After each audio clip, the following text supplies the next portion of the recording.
All Indiana Politics is your premier source for Indiana politics, focusing on issues that matter to you. I still want us to be the best in the Midwest. We can't afford another lockdown. Give the citizens of this country the relief they need. Education in the state of Indiana remains priority number one. In-depth, nonpartisan coverage. We don't know exactly where the economy will be in January. People are worried with good reason. Exclusive interviews with Indiana's political leaders. We have the resources here in the state of Indiana to care for those who are in need. Expert analysis on critical legislation. We need to reform those laws. This recovery is going to take some time. We've got to anticipate that there'll be a budget shortfall. From Wish TV, this is All Indiana Politics Podcast on the All Indiana Podcast Network. I'm Garrett Bergquist, government reporter for Wish TV. After 28 years in office, the mayor of Carmel, Republican John Brainard, is not seeking another term. Carmel has long been a Republican stronghold, but Democrats have been making inroads over the past few years.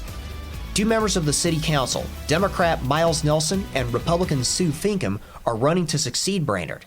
I recently sat down with both of them. Here's Republican Sue Finkam. Let's bring in Sue Finkam. Sue, welcome back to the program. Thank you. Why are you running for mayor of Carmel? I'm running for the mayor of Carmel to keep it one of the best places in America. I believe my background and experience, both as a business leader and a community leader, have the best opportunity to do that following John Brainard. You've talked about establishing a mayor's advisory council on public safety. How would that work, and how would that advance the interests of public safety in Carmel? Hey, my leadership style is all about collaboration and making sure we are working with our fellow law enforcement agencies to make sure we're doing the best job possible for the residents, businesses, visitors to Carmel, and for our law enforcement officers that work in Carmel as well. So the more we're talking, the better we're planning together, the better it is for everybody in our safety record as well. You've also called for strong alliances with other mayors in the area. What specifically do you have in mind? Well, I think as long as we have an open line of communication with other mayors, we can collaborate on a wider variety of things, whether it be housing, economic development, branding for the region. Really, the list is endless as far as what we can collaborate on. But again, public safety excellence is top of that pile. You mentioned economic development in terms of collaborating with the other mayors in this area. How specifically do you see that playing into Carmel's economic development? Well, first and foremost, I want to make sure that we have an economic development department formed so that we can have someone who is an expert in using data to attract businesses and workforce to our community. There's things we can learn from and collaborate with our partners on, and I want to make sure we're at the table for those conversations. You know, when site selectors are looking for a business to move, they look regionally, then locally, and then hyper-local. So we don't really compete, if at all, until the very end of a project, and so we all win if a project comes to Central Indiana, and I want to make sure we're talking about how to capture as much economic development in our region as possible.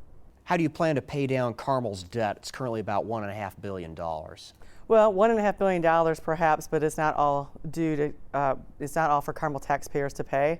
Over a third of that is for developers to pay that we are not on the hook for at all. But our debt is currently scheduled and being paid down now as we talk, so we'll keep doing more of the same, bringing in economic development that pays our bills. Did Carmel take on a little too much debt there? I don't believe Carmel took on too much debt. We invested in our future, and it's paying off. If you look at the quality of environment we have, both the transportation network and the built environment we have, we are a destination city, and I think our investments in transportation and infrastructure is paying off. Tell me about your plan to implement Safe Streets for All or something similar. You know, so we've got this incredible transportation network with roundabouts. We are having more traffic because we have more density, and we have people who want to have a little bit more certainty on when they can cross the street, making sure that when they're walking a dog or pushing a stroller, or if they perhaps have a disability of some kind, that they have certainty on when they can cross at roundabouts. So there are programs out there like Safe Streets that allow for education for the public as well as infrastructure changes, and so I want to look at that. Would temporary or possibly even permanent street closures, such as what we're seeing in Indianapolis with Spark on the Circle, come into play here?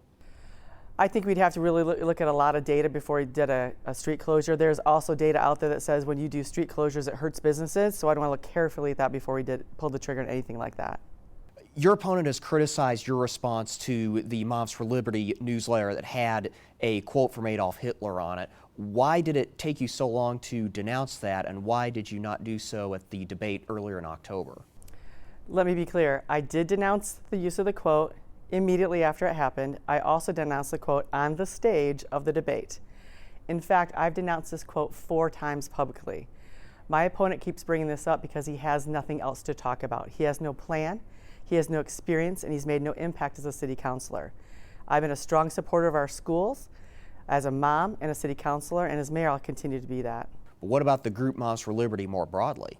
I have no affiliation with them, so I don't know what else is to tell you other than that I've denounced the quote, and it's not part of my program going forward. What's one issue that we haven't talked about that you believe is not getting enough attention in this race? Crime prevention. You know, our crime numbers in Carmel are rising.